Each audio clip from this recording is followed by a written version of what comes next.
दोस्तों, पिछले 24 घंटे में ईरान की फौज ने ऐसा क्या कर दिया कि इजराइल सिर्फ 5 घंटे में घुटनों पर आ गया, सरेंडर हो गया। और इससे भी बड़ी बात कि अगर ट्रंप लास्ट मोमेंट में बीच बचाव ना करते ईरान और इजराइल के बीच में, अगर वो इंटरफियर ना करते, तो क्या इजराइल का वजूद खतरे में था आज?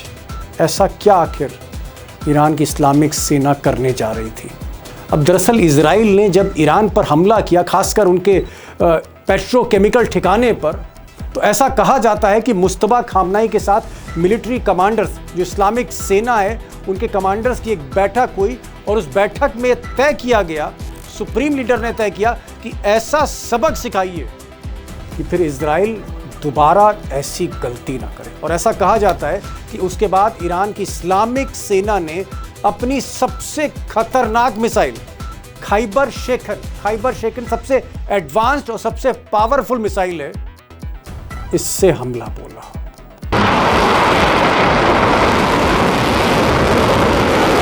अब ईरान की इस मिसाइल से जब इजराइल के पोर्ट सिटी हाइफा पर हमला हुआ, हाइफा आप कह सकते हैं कि जैसे हमारे यहाँ बॉम्बे, वैसे इजराइल में पोर्ट है हाइफा, पोर्ट सिटी हाइफा है। यहाँ पर जब ये मिसाइल से अटैक हुआ तो ऐसा कहा जा रहा है कि इसका जो असर था वो भूकंप जैसा था, अर्थक्वेक जैसे था। और समाचार एजेंसी, दुनिया की बड़ी नामी गिरामी समाचार एजेंसी है रॉयटर्स का कहना है कि हाइफा से लेकर तेल अवीव तक जहाँ जिसको जगह मिली वो बंकर में जाकर छुप गया। आप ये ताज़े विजुअल्स देखिए रॉयटर्स के।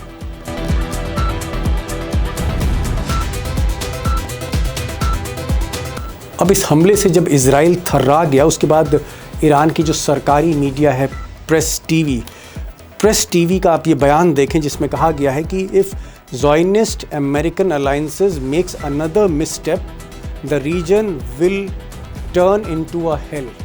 अगर दोबारा गलती करी तो हम इस पूरे एरिया को, इजराइल को, हम नर्क में तब्दील कर देंगे। और इसी रिपोर्ट में कहा गया है कि ईरान की इस्लामिक सेना तैयारी कर रही थी कि अगर दोबारा हमला इजराइल करता है तो फिर 100 खैबर शेकन मिसाइल, जी हाँ, सबसे खतरनाक 100 मिसाइलों से हमला किया जाएगा इजराइल पर। और हो सकता है कि बड़े शहरों का वजूद खतरे में पड़ सकता था। और जिस वक्त ईरान इजराइल पर ताबड़तोड़ हमले कर रहा था, उसी वक्त यमन से जो हूती मिलिशिया है, जो आप कह सकते हैं ईरान की साथी है, उसने इजराइल के दक्षिण पर मिसाइल दागनी शुरू कर दी।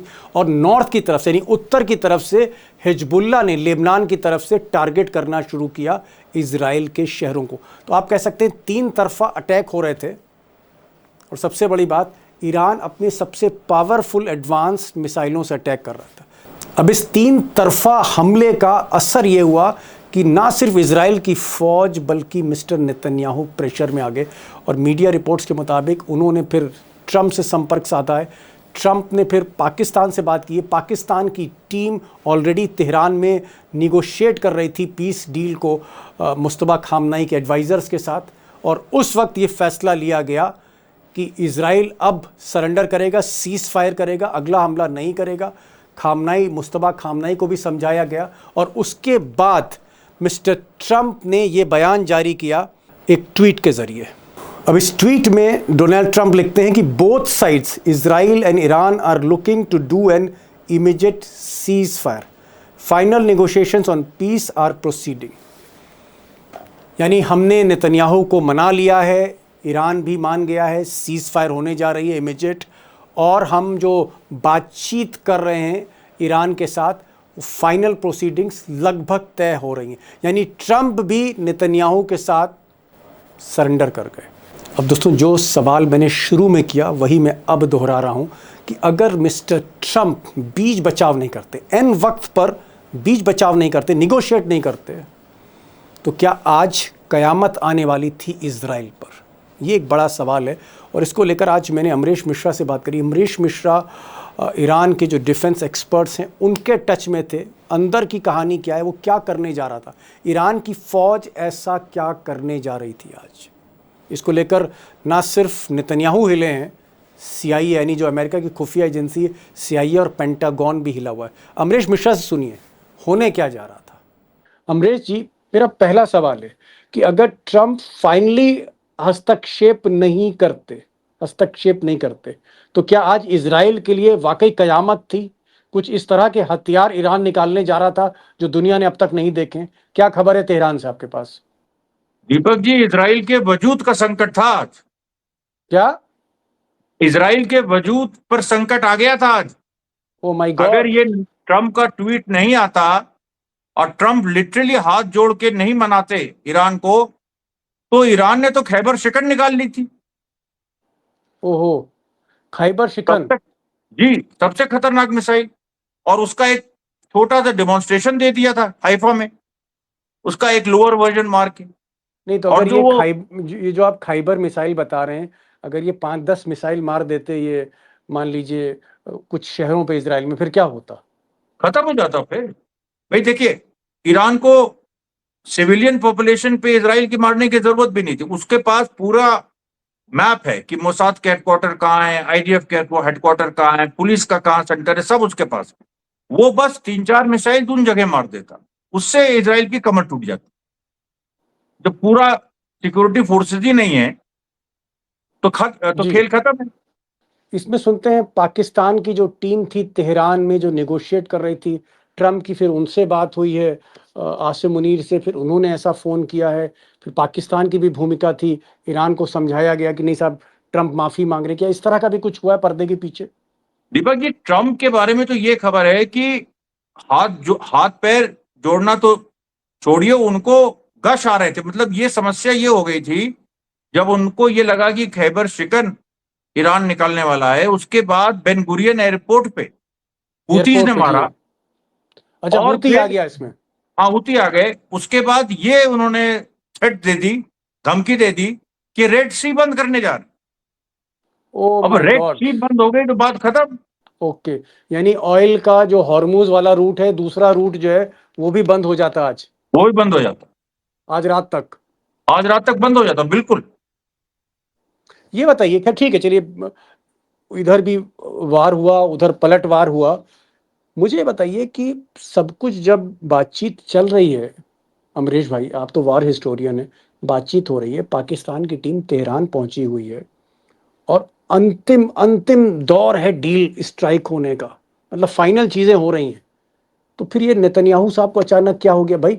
कोई मतलब करार हो रहा है और ऐसे करार में मतलब आप एकदम लास्ट मोमेंट पे आपने जो है अटैक कर दिया, वो भी पेट्रोकेमिकल पे। इसराइल ने ऐसा किया क्यों? देखिए, इजराइल ने पेट्रोकेमिकल पे तो बाद में किया। सबसे पहले जो उसने बेरूत पे हमला किया कल, वो वो टिपिंग पॉइंट था, क्योंकि ईरान ने कह दिया था कि अगर बेरूत पे हमला होता है तो हम इजराइल को स्ट्राइक कर देंगे। और ट्रंप ने कहा था कि बेरूत पे नेतन्याहू बॉम्बिंग नहीं करेंगे। लेकिन कल एक ट्रंप का और बयान आया कि ईरान लेबनान पे क्यों टिका अड़ा हुआ है, कि लेबनान एक शर्त है, लेबनान अगर ईरान के साथ डील होगी तो लेबनान के साथ भी होगी। उसलिए ट्रंप ने नेतन्याहू से यह करवाया कि देखते हैं ईरान क्या करता है, मार दो मार दो बेरूत पे। अब यही बात, क्योंकि ट्रंप का माइंडसेट था कि ये लोग नेगोशिएशन में है, ईरान नेगोशिएशन में, पाकिस्तान के डेलीगेशन है, इतना बड़ा रिस्क ईरान लेगा नहीं कि वो अभी इसराइल पे हमला कर दे लेबनान के सवाल पे। दरअसल दीपक जी, लड़ाई शुरू इस बार वैसे नहीं हुई कि ईरान पे स्ट्राइक हुई, लेबनान पे स्ट्राइक हुई, बेरूत में, तब लड़ाई शुरू। अचानक इसराइल क्यों स्ट्राइक कर रहा है जब चीजें हो रही हैं, फाइनलाइज हो रही, मैं ये कह रहा हूं, क्यों अचानक कूद गया आग में? वो इसलिए क्योंकि ईरान लेबनान के सवाल पे अड़ा हुआ है और ट्रंप चाहते हैं वो छोड़े उसको। ट्रंप ने कहा ओके, नेतन्याहू से स्ट्राइक करो। जो नहीं है। पॉइंट फंसा हुआ है लेबनान वाला, वो ट्रंप चाहते हैं ईरान छोड़ दे। समझ गया कि वो चाहते हैं कि भाई अपनी बात करो, लेबनान की बात मत करो, हूती की हाँ, बात मत करो। नहीं, मैं समझ गया। मुझे अब ये बताइए कि क्या आज जिस तरह से हाइफा पे मारा, जो उनकी पोर्ट सिटी है इसराइल की, और आप कह सकते हैं जैसे हमारे यहाँ मुंबई है, ऐसे ही हाइफा है, वहाँ पर जो बमबारी हुई और पेट्रोकेमिकल प्लांट पर कर दी, इसका मतलब क्या माना जाए अमरीश भाई कि ईरान ने इन 2-3 महीनों के अंदर गोला बारूद मिसाइल फिर से बना ली हैं? और अब तो खतरनाक मिसाइलें बना ली। क्या इसका मतलब ये है? बिल्कुल। और इसका मतलब ये भी है कि ईरान की तैयारी है लंबी जंग की, और ईरान अब पहले से ज्यादा स्ट्राइक कर सकता है। उसकी स्ट्राइक रेट बढ़ गई। ये शायद लोगों को ओ, समझ में आएगा, स्ट्राइक रेट बढ़ गई। जो ओके। 40 दिन की जंग में थी उसी उसकी दुगनी हो गई। Oh my God. मतलब आप कह रहे हैं कि अगर पहले 100 किलो का बारूद था मिसाइल में और उसकी स्पीड अगर 1000 किलोमीटर प्रति घंटा थी, तो अब 1000 किलो का बारूद है और 2000 की स्पीड है। बिल्कुल। अभी जो दुगना खैबर बारूद, शिकन, दुगनी स्पीड। दुगनी स्पीड, दुगनी स्पीड, दुगना बारूद। अमरीश भाई, इसका मतलब तो ये हुआ कि ये जो 2-3 महीने मिले इंटरवल के युद्ध में, इन 2-3 महीनों में ईरान ने चीन की मदद से, रूस की मदद से गोला बारूद, रॉ मटेरियल, केमिकल वगैरह सब इकट्ठे कर लिए और एक बड़ी ताकत बन के उभर गया फिर से वो। क्या चाइना और रशिया का रोल आपको दिख रहा है इसमें?